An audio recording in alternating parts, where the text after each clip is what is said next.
Hello and welcome to this week's episode of Inside the Americas. I'm Nadia Massey. Here's what's coming up in today's show.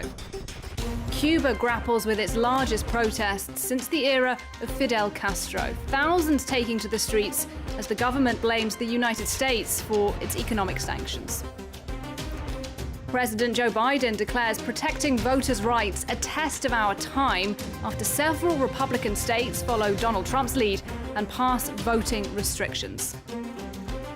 And what impact is climate change having on the US's cacti population? We report from the state of Arizona.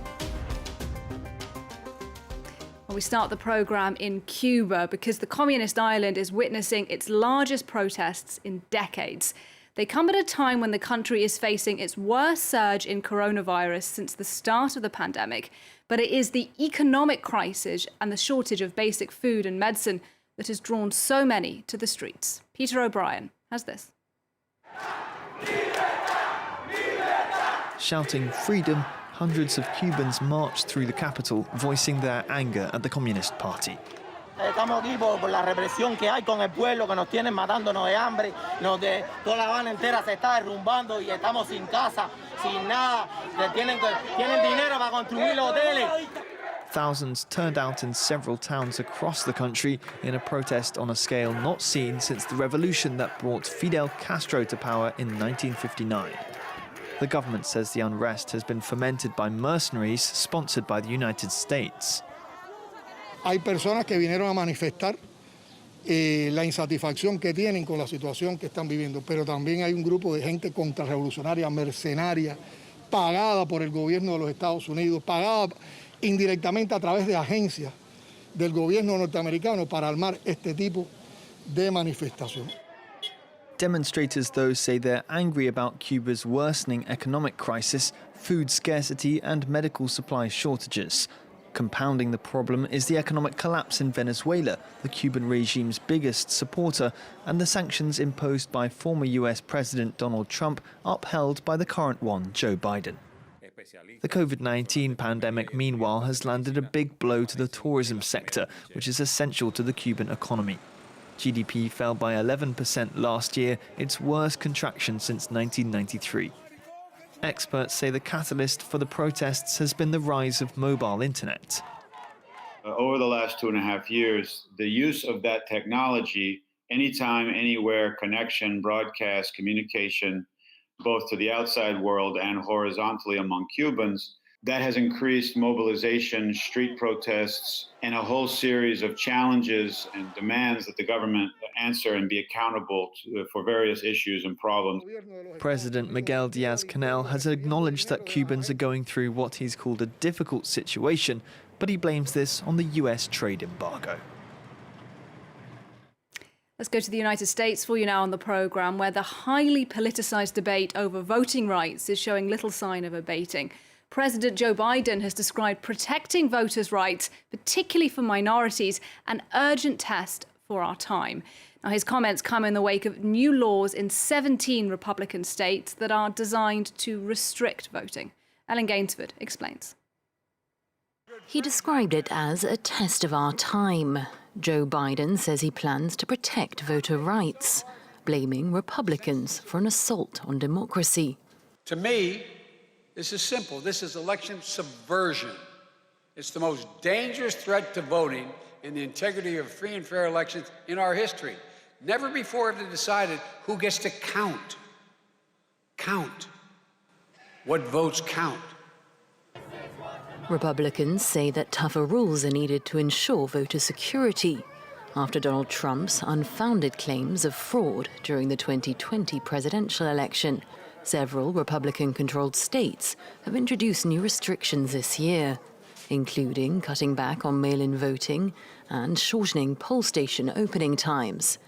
Texas is the latest flashpoint, with Democrats pushing against Republican efforts to overhaul voting laws.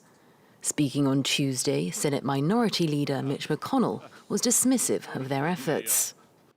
I think it's quite interesting to see the Democratic majority in the Senate concerned about minority rights in the state Senate in Texas. I guess if you live long enough, you'll see almost anything around here. Democrats say such measures are a thinly veiled attempt to restrict democratic rights, arguing that they unfairly target left-wing voters and voters of colour, echoing racist Jim Crow-era voter suppression attempts. But for now, Democratic efforts to shore up voting rights have stalled in Congress, with Republicans using filibuster rules to ensure legislation can't be passed. Next, let's head for you to New York. It is a state where about 70% of the adult population has received at least one coronavirus vaccine. But in some areas, like the Bronx, the vaccination campaign requires a little boost. Our team reports on the inoculation drive there. The Bronx, New York City.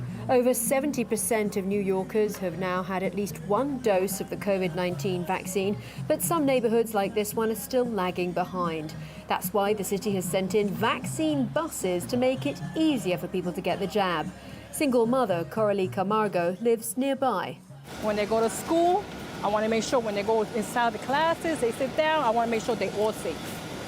Relax your arm, bring your arm down. There you go. Coralie's 12-year-old daughter, Carolyn, is getting her second dose. Desiree Mitchell has been putting off getting hers. I never took a flu shot, and I always fought it. But I just doing it because my husband took the shot. So I said, I'm gonna do it. The city's subways are plastered with information about the vaccine in multiple languages.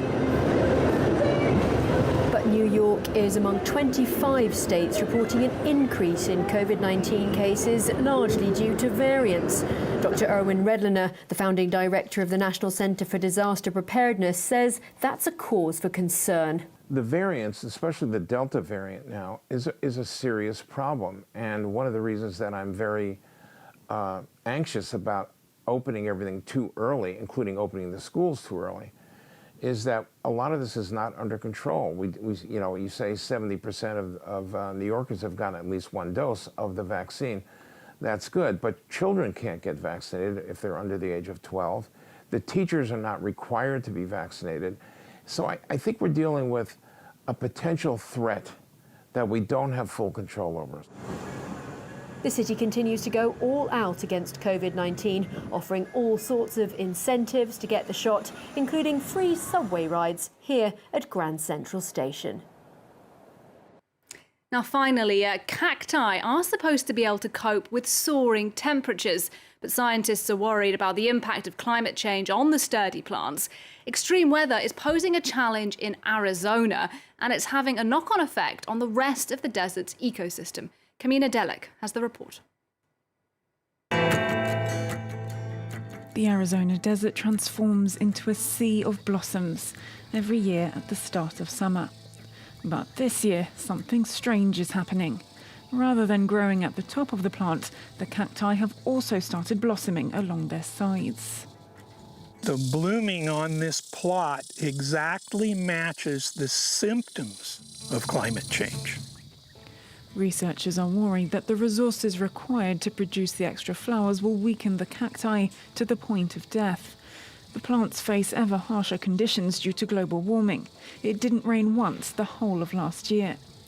The cacti aren't just pillars on the landscape, but pillars of an entire ecosystem, from the small mammals and insects that eat its fruit to the predators that then eat those herbivores.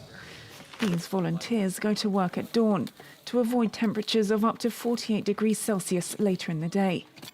They're ripping out buffel grass, which didn't used to grow here, but has started taking over as temperatures have got hotter.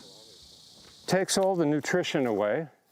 It takes all the water that's around here. So the native plants can't survive. If we don't do this here now, in 100 years, it will look like the Sahara Desert.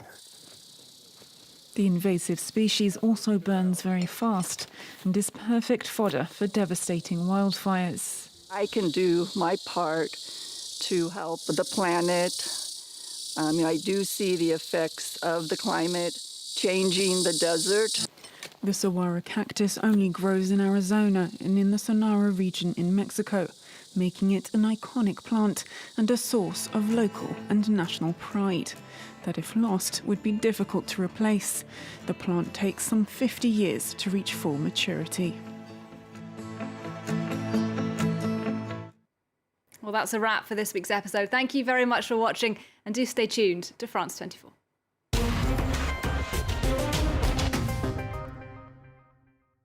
At sea, far from prying eyes, work on Nord Stream 2 is in full swing. Russia and Germany want to complete the gas pipeline linking the two countries as soon as possible, but others are doing all they can to stop it happening. Environmentalist NGOs, Europe, Ukraine and the United States are set on preventing a project which is as much geopolitical as it is economic. Nord Stream 2, a pipeline too far? On France 24 and France24.com.